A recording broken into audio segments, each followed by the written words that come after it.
ਗੱਲਾਂ ਕਰ ਛੱਡਦੇ ਨੇ ਵੀ ਥੱਬਾ ਥੱਬਾ ਚੱਡਾ ਹੈ ਚਾਨੀ ਜਿਹੜਾ ਪੂਰਾ ਹੀ ਥੱਬਾ ਮਾਰਦੀ ਮੈਂ ਵੱਟੇ ਨੂੰ ਮਾਰੀਦਾ ਵੀ ਓਡਾ ਗਾਂ ਦਾ ਹੈ ਤੇ ਲੱਤ ਕੋਲੋਂ ਵੀ ਬਚੀ ਕਿਤੇ ਲੱਤ ਉਹ ਵੇਖੀ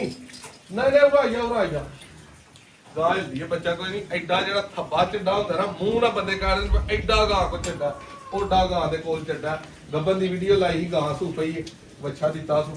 ਤੇ ਬੋਲਾ ਗਾਂ ਅੱਗੇ ਬਗੈਰ ਗੱਬਨ ਦਾ ਚਾਹੀਦਾ ਸੀ 8-10 ਕਿਲੋ ਤੇ ਹੁਣ 24-25 ਕਿਲੋ ਬੋਲਾ ਜਿਹੜਾ ਗਾਂ ਦੇ ਕੋਲ ਹੈ ਫੋਲ ਕੇ ਤਾਂ ਢੋਰ ਕੇ ਵਹਾ ਇੱਕ ਤੁਹਾਨੂੰ ਮੀਨੀ ਗਾਂ ਵਹਾਣੀ ਹੈ ਅੱਜ ਦੋਸਤੋ 15 ਤਰੀਕ ਤੀਸਰਾ ਮਹੀਨਾ 2026 ਹੈ ਗਾਂ ਦਾ ਨਾਲ ਤਸੱਲੀ ਦੇ ਨਾਲ ਸ਼ੌਕ ਕਰਨਾ ਓਡੀ ਗਾਂ ਆਪ ਹੋਏਗੀ ਤੇ ਓਡਾ ਗਾਂ ਨੂੰ ਥੱਲੇ ਚੱਡਾ ਹੋਏਗਾ ਪਤਾ ਲਿਆ ਪਤਾ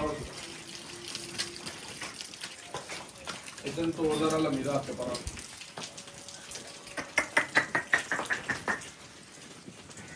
ਬੜਾ ਸੋਹਣਾ ਵੇਖੀ ਆ ਬੜਾ ਤਿਲਕਣ ਦੇ ਨਾਲ ਬਦਲਣਾ ਚਿੱਕਣ ਦਾ ਕੰਮ ਹੋਇਆ ਇੱਧਰ ਨੂੰ ਪਾਸੋ ਇੱਥੇ ਬਹੁਤ ਮਾਂਜਾ ਮਾਰ ਕੇ ਸੁੱਕ ਪਾਣੀ ਹੈ ਜਾਨਵਰ ਤਿਲਕਣ ਨਾਲ ਲਓ ਜੀ ਪੂਰਾ ਚੱਡੇ ਦਾ ਥੱਲੋਂ ਵਹਾਲਾ ਵੇਖਣਾ ਤੇ ਇਹ ਜਿਹਨੂੰ ਥੱਬਾ ਮੇਲ ਹਾਥੀ ਦਾ ਹੋਇਆ ਕਿ ਨਹੀਂ ਆ ਤੁਹਾਡੀ ਵੀ ਗਾਂ ਨੂੰ ਠੀਕ ਹੈ ਕੁੜੇ ਛੁੜੇ ਗਾਂ ਦੇ ਸੁੱਤੇ ਨੇ ਅੱਲਾ ਖੈਰ ਰੱਖੀ ਤੇ ਪੂਰੇ ਜਿਹੜੇ ਮੇਲੇ ਹੁੰਦੇ ਨੇ ਨਾ ਉਹ ਬੰਨ ਛੜੇਗੀ ਗਾਂ ਇਨਸ਼ਾਅੱਲਾ ਇਹ ਦੋਸਤੋ ਗਾਂ ਜਿਹੜੇ ਭਾਈ ਨੂੰ ਪਸੰਦ ਆਏ ਫਾਈਨਲ 7,90,000 ਚ ਆ ਕੇ 25 ਲੀਟਰ ਪਲੱਸ ਦੁੱਧ ਚੋਣਾ ਬੋਲੇ ਜੋ ਨਿਕਲ ਜੇ ਬੰਦਾ 10 ਕਿਲੋ ਗਾਂ ਲੱਗ ਪਏ ਤਾਂ ਫਿਰ 30 ਦਾ ਵੀ ਗਾਂ ਨੂੰ ਦੁਕਾਨ ਕੋਲ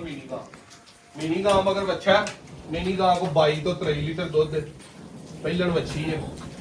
ਕਿਆ ਬਾਤ ਸਾਰੀ ਸਾਈਵਾਲ ਹੈ ਹਲਕਾ ਆ ਜਾਵੇ ਖਰੀਦੀਆਂ ਦਾ ਟੱਚ ਆਰਾਮ ਨਾਲ ਬਿਲਕੁਲ ਪੁੱਤਰ ਢੋਲ ਬੜੇ ਆਰਾਮ ਨਾਲ